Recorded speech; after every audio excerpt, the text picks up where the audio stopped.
निकालेंगे पढ़ने के लिए। मती रचित सुसमाचार, मती रचित सुसमाचार उसका 5वां अध्याय, उसके 25 और 26 पद। मती रचित सुसमाचार उसका 5वां अध्याय, उसके 25 और 26 पद को मैं आप लोगों के लिए इसको पढ़ देता हूं। जब तक तू अपने मुद्दई के साथ मार्ग ही में है, उससे झटपट मेल मिलाप कर ले। कहीं ऐसा ना हो कि मुद्दई तुझे हाकिम को सौंपे और हाकिम तुझे सिपाही को सौंप दे और तू बंदी गृह में डाल दिया जाए। मैं तुझसे सच कहता हूं कि जब तक तू कौड़ी कौड़ी भर न दे, तब तक वहां से छूटने ना पाएगा।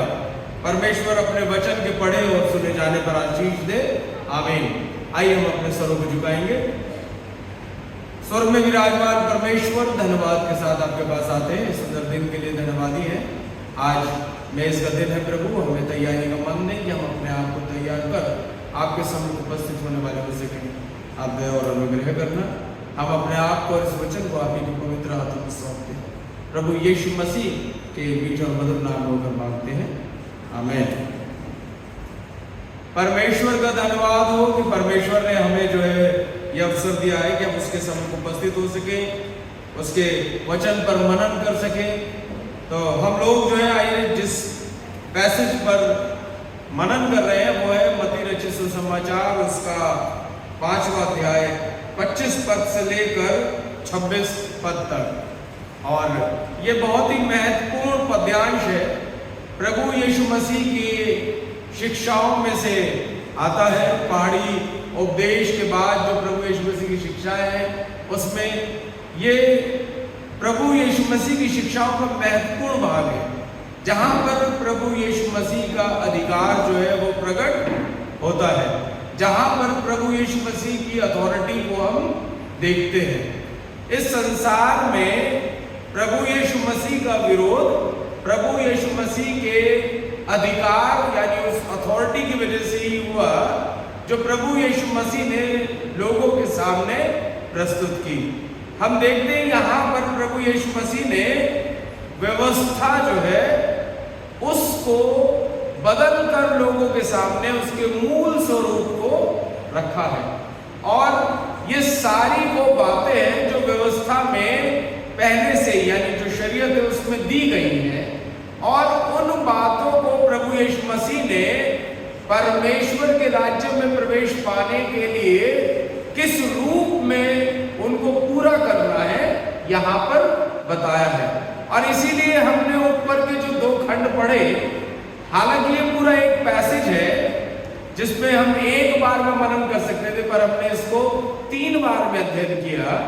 और हमने देखा कि पहले खंड में प्रभु यीशु मसीह ने ये बताया कि यदि कोई व्यक्ति किसी दूसरे व्यक्ति के व्यक्तित्व को नष्ट करता है तो उसका दंड नर्क की आग के योग्य है। और कोई व्यक्ति कैसे किसी व्यक्ति के व्यक्तित्व को नष्ट करता है, जब वो परमेश्वर की बनाई उस रचना को मूर्ख या भद्दा या बेहुदा या गाली सूचक शब्दों के साथ जो है संबोधित करता है। और हत्या जो है वो तो बहुत बाद का अपराध है, पर सबसे पहला अपराध जो है वो मन में उठने वाला वो विचार है जो किसी व्यक्ति के विषय में उसके व्यक्तित्व को नष्ट करने के विषय में होता है। और इसीलिए प्रभु यीशु मसीह के यहाँ पर अरे मूर्ख कहने वाला व्यक्ति नर्क की आग के योग्य है। यानी व्यवस्था का स्वरूप प्रभु यीशु मसीह ने बदल दिया। लोग सोचते थे जब कोई हत्या करेगा तो दंड के योग्य होगा। दूसरी चीज हम यहाँ पर ये देखते हैं कि दूसरा पैसेज हमें बताता है कि यदि तू परमेश्वर से मिलने के लिए उसके भवन में आता है, अपने गुनाहों की माफी के लिए आता है और अपने गुनाहों के रेस्टोरेशन के लिए यानी पुनर्स्थापन के लिए जो रिश्ता परमेश्वर और मनुष्य के बीच का उसको स्थापित करने के लिए आता है,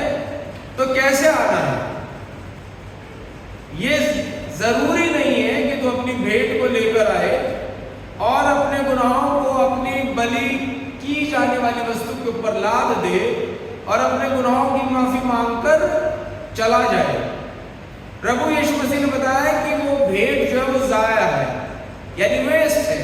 यदि तू परमेश्वर के भवन में आता है और किसी गुनाह की माफी के लिए आता है, तो पहले गुनाह को रेस्टोर कर, उसकी कॉन्सिक्वेंसेस को रेस्टोर कर, और उसके बाद जो है क्या कर, परमेश्वर के भवन में आकर परमेश्वर के साथ अपने संबंध को सुधार, रेस्टोर कर। तो कोई भी संबंध परमेश्वर के साथ तब तक नहीं सुधर सकता जब तक कि हमारा अपने भाइयों के साथ संबंध ना सुधर जाए, जब तक कि हमने जो गुनाह किया है उसकी जो भरपाई है हम उसको ना कर ले, तब तक हम परमेश्वर के साथ अपने संबंध को नहीं सुधार सकते। इसलिए परमेश्वर के भवन में आना विदाउट अपने भाई बहनों के साथ अपने संबंधों को सुधारे व्यर्थ है। और तीसरा, आज के दिन में हम जिस खंड में आए हैं वो क्या है, वो बहुत ही महत्वपूर्ण है और वो जीवन के उस प्रैक्टिकल यानी प्रायोगिक बात को हमारे सम्मुख लेकर आता है जो बहुत जरूरी है, हम सब के लिए जरूरी है। तो आइए आज के दिन में हम इसको अध्ययन करेंगे और हम यहाँ पर इसको देखते हैं कि प्रभु यीशु मसीह ने क्या चीज हम लोगों के सामने रखी है। जब हम इस पैसेज को पढ़ते हैं तो इस पैसेज में क्या चीज है, प्रभु यीशु मसीह कहते हैं जब तू अपने मुद्दई के साथ मार्ग में हो तो क्या कर ले, झटपट उसके साथ मेल कर ले। कहीं ऐसा ना हो कि तेरा मुद्दई तुझे हाकिम को सौंपे, हाकिम तुझे सिपाही को सौंपे और सिपाही तुझे बंदी गृह में डाल दे। उसके बाद प्रभु यीशु मसीह कहते हैं मैं तुमसे सच कहता हूं, वहां पर जब तक तुम कौड़ी कौड़ी ना भर दोगे छुटकारा नहीं होने पाएगा। अब आप इसको कैसे समझते हैं, ये हम इसको देखते हैं, हम किस प्रकार प्रभु यीशु मसीह के इस कथन को समझते हैं। अगर हम इसे देखते हैं तो यहां पर हमें स्पष्ट रूप से ये समझ में आता है कि प्रभु यीशु मसीह कहते हैं कि हम जो है रास्ते में ही मेल मिलाप करके बात को खत्म कर दें।